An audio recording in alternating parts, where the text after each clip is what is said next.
the family as an institution is probably the most important institution in the life of a society. We care for each other. We're the first nurturers, educators, caregivers, the first and last caregivers usually. So throughout the family lifespan, life cycle, it's critical that families be able to be there for one another and to be at their best. When I first met Anna, she could not put a complete sentence together. There was so much stress in her life. I learned that she was living in her mother's home in order to help her. Add to that, Anna's daughter, Carrie, was living with them, and I later learned that Carrie was an addict. And Carrie's young daughter, Opal, who was 9 at the time. I was very much in denial about her addiction. I couldn't believe she was addicted. I really couldn't. And that's what made everything kind of sick too. And Opal, I could see Opal having problems, and that's why I thought I needed to get a good counselor for her. So through play and through artwork, I was able to see what kinds of things were difficult for Opal, what patterns she kept repeating, what themes keep coming up. This picture, it helps to know the order in which it was drawn. That teapot in the middle was the first thing. And that's where the explosions are and the fire and all of the chaos. But it's also the source of the water that's going to put the fire out. Opal had this remarkable inner ability to find strengths in the midst of problems. And you can see in the corner, the very last thing that she drew, we are all in this together. She's a very hopeful child who just really needed just a little help and guidance to find what was already inside of her. I think I would be totally lost if I didn't go to Families First and meet Brenda.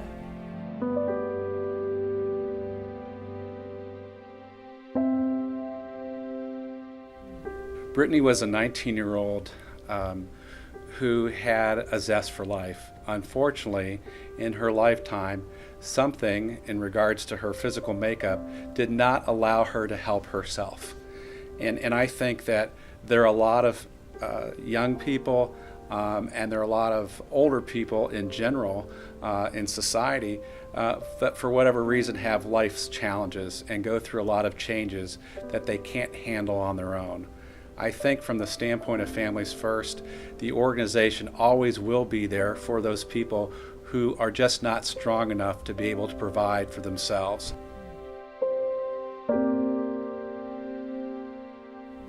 When I first went to the hospital, my doctor had sent me for Pluicy. Once I got there, that's when they found all my organs was failing. Then I was in the hospital, then the nursing home, and back to the hospital. Then I decided to come home because I wanted to die at home.